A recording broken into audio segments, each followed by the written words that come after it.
No, no. There was no such thing as you having any money coming to you for your job. You didn't make enough to even feed your man and his wife. No air. The miner would leave before daylight and they'd be away in that night before you get home. I've come in, laid in the floor, maybe 2, 3, 4 hours sleep. When they come in, never change, never take a bath. You lay down on the floor and sleep, and they get me up, put me out there the next morning, back to work again.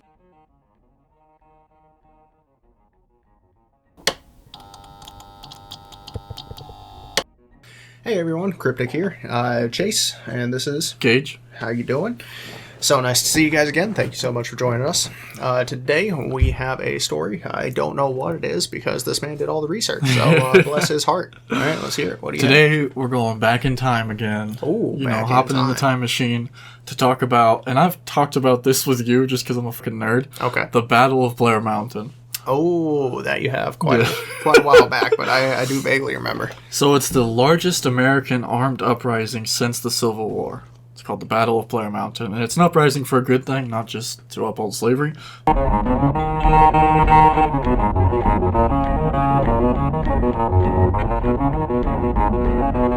But anyways, for 5 days from late August to early September 1921, over 10,000 coal miners in West Virginia went to war against mining companies and the local lawmen, in which a war broke out, resulting in approximately 1 million rounds being fired. Dude, respect already. Like, off the bat, yeah. I don't have any other information off that. You know what? Fucking coal miners, stand up for yourself, man. Exactly. And amazingly, it's 1921, and it was black people and white people fighting together. Wow. And bombs were dropped from planes. Gas was dropped from planes. Oh, God. Yeah, World War I munitions were used. Jesus, were they breaking out the napalm and shit? Sarin gas or something, Fuck. man.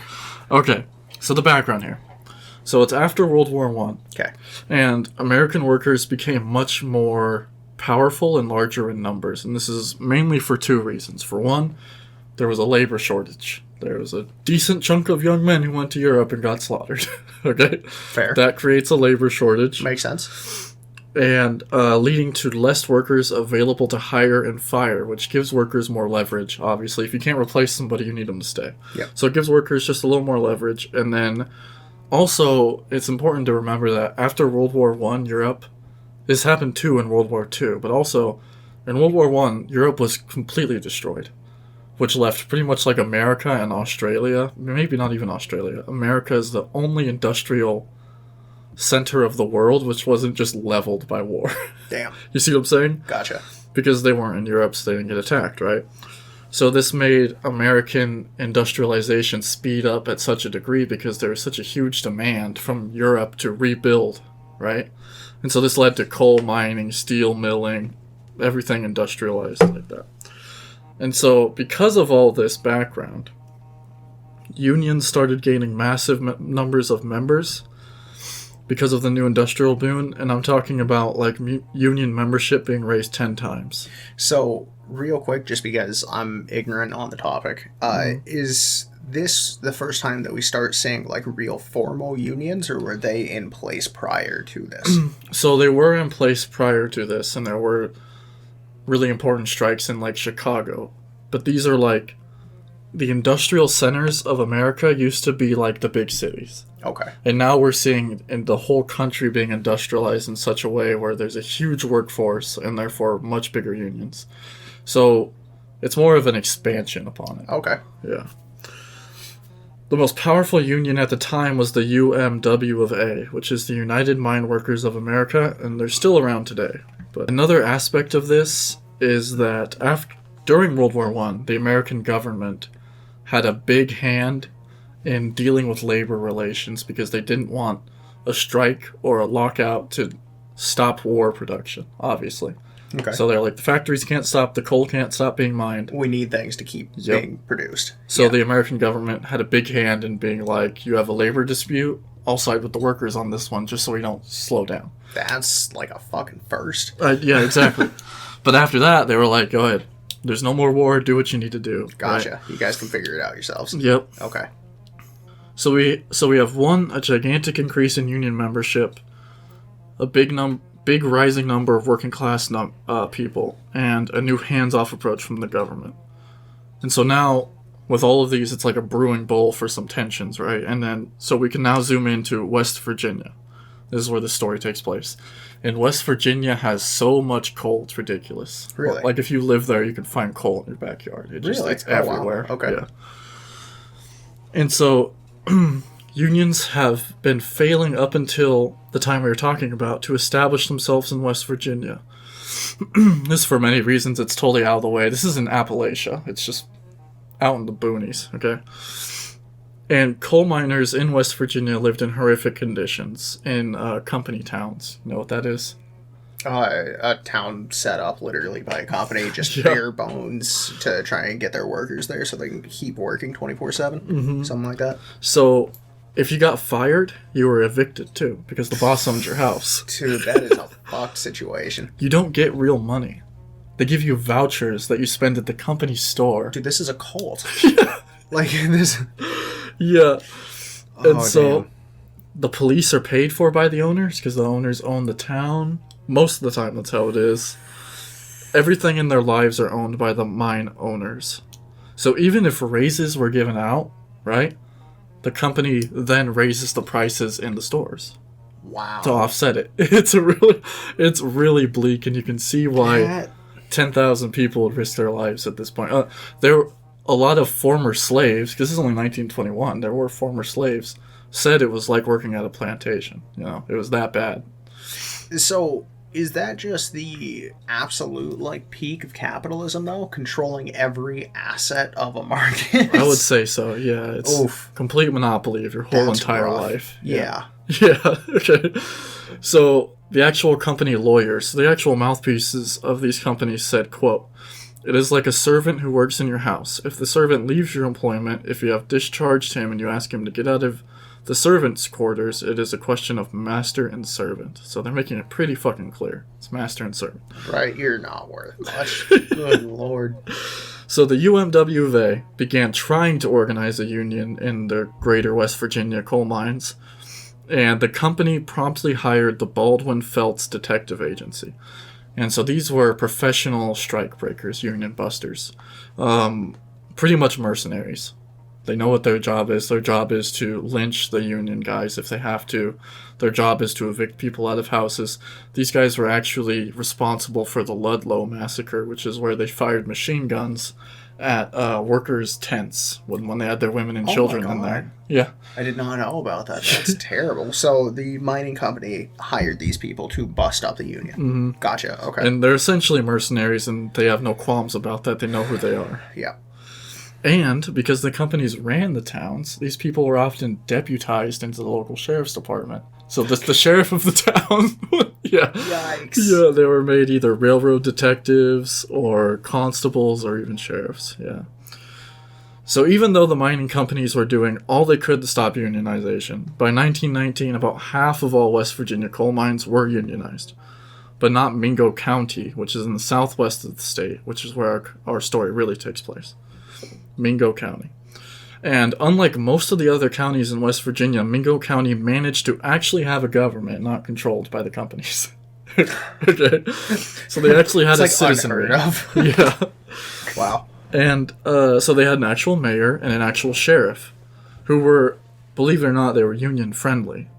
And so although Mingo was not unionized, but Police Chief Sid Hatfield is a really famous guy for what he does here. Sid Hatfield, he was pretty much a badass, but he refused to accept the abuse from the mining companies, and he was extremely well liked by the miners in Mingo County. Good for him. Yeah. I like this guy. And so by May 1920, 3,000 of the 4,000 miners were actually unionized in Mingo County. So it was almost Mingo County, too. 3,000 out of the 4,000. Mm-hmm. Okay, so the vast majority. Mm-hmm. And so the company sent in Baldwin Felts agents to evict them. So there was this, it's called a rubber dog contract or yellow dog contract. And so the companies would have workers when they are hired sign a yellow dog contract, which has since been made illegal. But it means if I join a union, I can be fired or whatever. Damn. So legally, these Baldwin Felts agents could evict all of these guys or could kick them out of town. Yeah. Because they signed these yellow dog contracts to be... saying that they essentially have to be a slave to the company. They can't really do much about it. Exactly. Besides leave, I assume. Yep. And so the company sent these guys to evict people, and the first family they evicted was a woman and her children. The woman's husband was not home at the time. He was obviously working in the mines. And they forced them out at gunpoint and threw their belongings in the road under rain. And the miners who saw it, who were off that day, were furious and sent word to town. The mayor of Mingo County, the actual mayor, and Sid Hatfield went to arrest the Baldwin Felts agents for illegally evicting workers because the company didn't actually own these houses in Mingo County. So they could fire them, but you can't evict them. Okay. So the Baldwin Felts group immediately shot the mayor. They just fucking murdered him? Yeah. So they go to these agents and they say, what are you doing? And they're like, here's a warrant to arrest your ass, the mayor had written up. Okay. And the Baldwin Felts did like a Uno reverse. He's like, here's actually a warrant to arrest you. And so the mayor looks at it. He's like, this is obviously fake. Shot. Damn. Dead. Yeah. Damn, So dude. this led to a big street firefight in which 7 of the Baldwin Felts agents were killed, and multiple miners were also killed.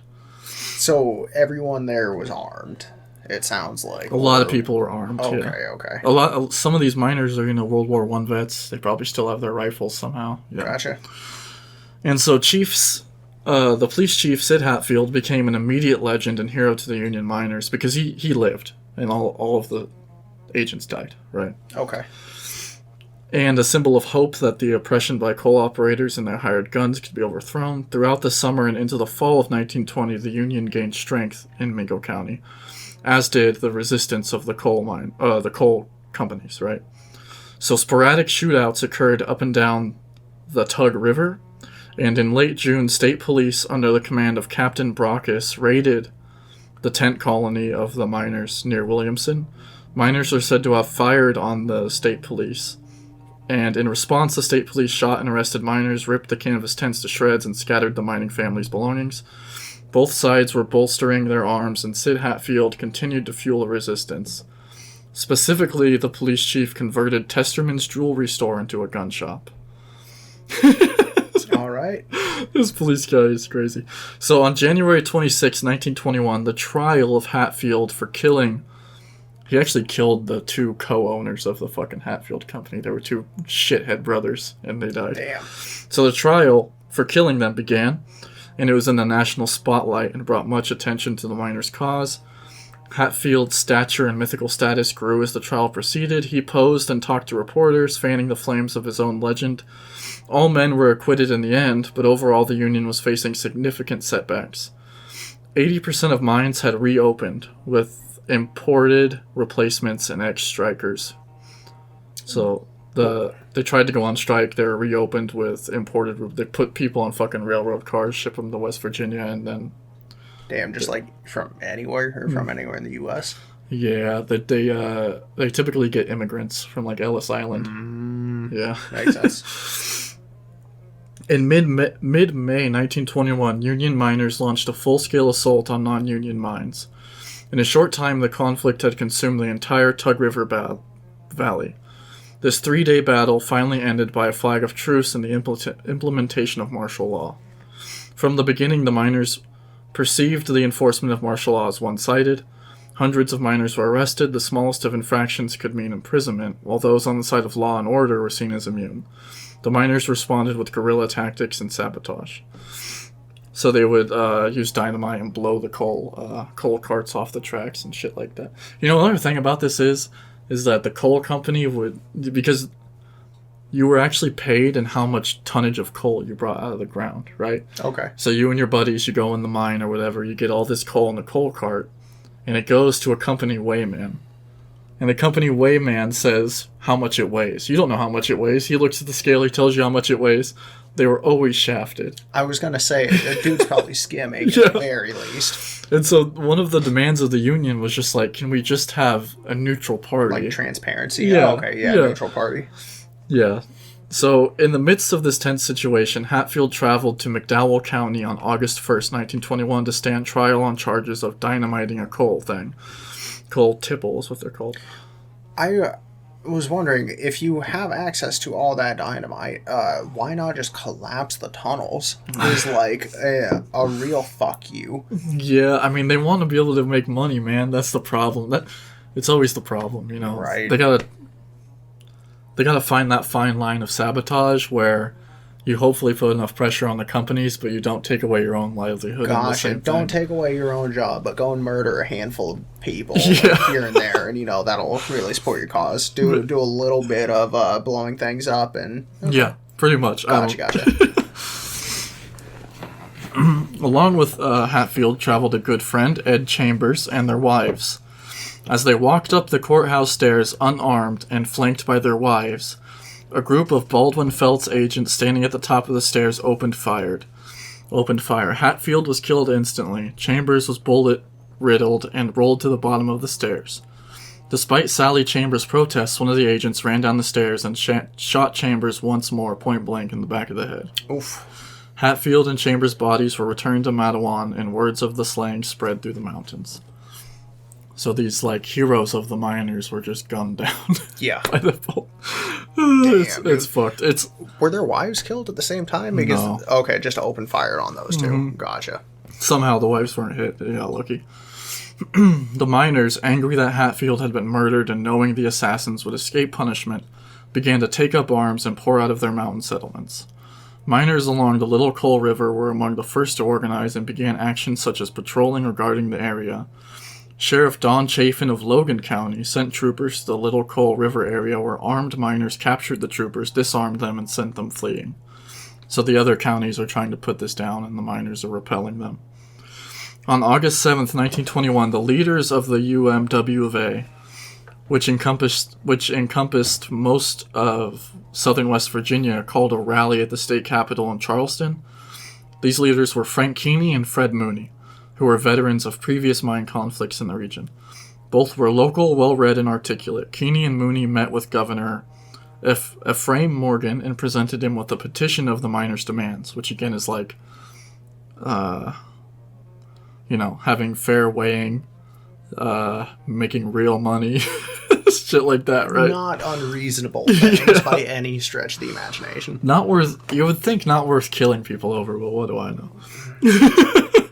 Money is a real fucking dumb thing, dude. Yeah. Oh, God.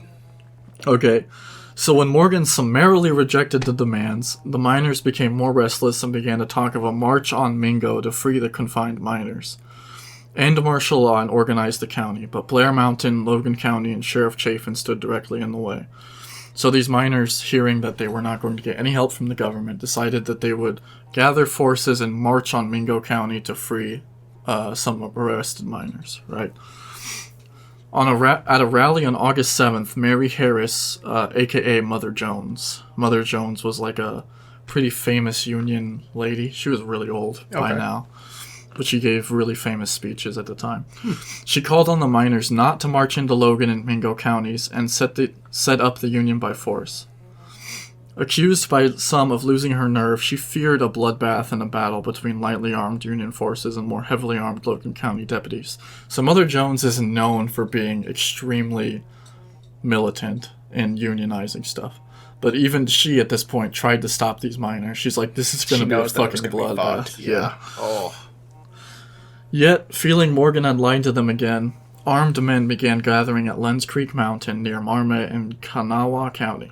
On August 20th, 4 days later, an estimated 13,000 had gathered and began marching towards Logan County. Dude, that's a big group. That's a lot of people. Yeah. And those black people and white people, which in 1921 is insane. You know you fucked up when you have, desegregation. People are coming together. You did something insane in America. Right. Yeah, in the fucking early 20s. Oh, God. But there's a good... I listened to a podcast about this a long time ago, but they made a really good point about coal mines, and it's pretty unique. You cannot see color when you're mining. It's because everyone's caked. Covered in coal, and it's dark. You don't know who your friend is until you get out, and you're like, huh, you're a white guy, or you're a black guy. Yeah. So during this time, Keeney and Mooney fled to Ohio, while the fiery Bill Blizzard, what a sick-ass name, by the way. Fiery Bill Blizzard. Bill Blizzard assumed leadership of the miners. Is this a person? Yeah, this is just his name, he Blizzard. He should have changed Blizzard to Wizard. Fiery Bill Wizard would have been so much cooler, but missed opportunity, whatever. Yeah. Meanwhile, the anti-union Sheriff Chafin had begun to set up defenses on Blair Mountain. He was supported financially by the Logan County Coal Operators Association, the mining companies, creating the nation's largest private armed force of nearly 2,000. So it was 2,000 soldiers on top of this mountain against 13,000 miners, with whatever sorts of guns they could scrounge up. You know? But I mean, well, so the soldiers are on top of the mountain, they have the height advantage? Mm-hmm. Yeah. Yikes. Yeah. But I mean, still, 13,000, that's a lot of fucking people, dude. That's a lot of people. That's a lot of people. But I mean, the people on the mountain had like Gatling guns. They literally had planes to drop bombs. Oof. That's an uphill battle. Yeah. By August 29th, the battle was fully underway. Chafin's men, though outnumbered, had the advantage of higher positions and better weaponry. Private planes were hired to drop homemade bombs on the miners. A combination of poison gas and explosive bombs left over from World War I were dropped in several locations near the town of Jeffrey, Sharples, and Blair. Quick question. Mm-hmm. At what point were a lot of the like bombs and shit like that were used in World War One, like napalm, considered a crime against humanity? Like, or just very atrocious war crimes?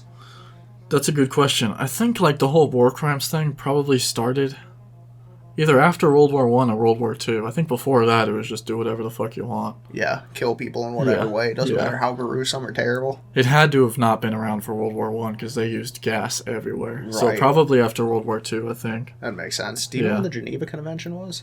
I think it was after World War II. Yeah? I think. Okay. If I had to guess, I think it was after World War II. Gotcha. We'll have to look it up. But I'm sorry, continue. At least one of these bombs did not explode and was recovered by the miners. It was used months later to great effect as evidence for the defense during treason and murder trials. On orders from General Billy Mitchell, Army bombers from Maryland were also used for aerial surveillance. So, a lot of people cite this as the only time the Air Force was used on civilian population, because the Air Force or Army bombers from Maryland were used for surveillance of the miners. So the Air Force technically didn't drop the bombs, but they were helping. Yeah, they weren't innocent in this. Yeah. Yeah. But, funnily enough, or tragic, I guess, one Martin bomber crashed on its return flight, killing the 4 of the 5 crew members. I mean, karma. Yeah. So on August 30th, Morgan appointed Colonel William Eubanks of the West Virginia National Guard to command the government and volunteer forces confronting the miners. Sporadic gun battles continued for a week, with the miners at one time nearly breaking through to the town of Logan and their target destinations, the non-unionized Logan and Mingo counties to the south.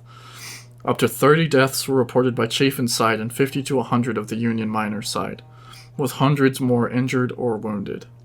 Overall, not a huge amount of deaths. I was going to say, that seems pretty small for at least the scope of what it sounded like the battle was going to be. And bombs and shit like that being used, like, that doesn't seem that bad.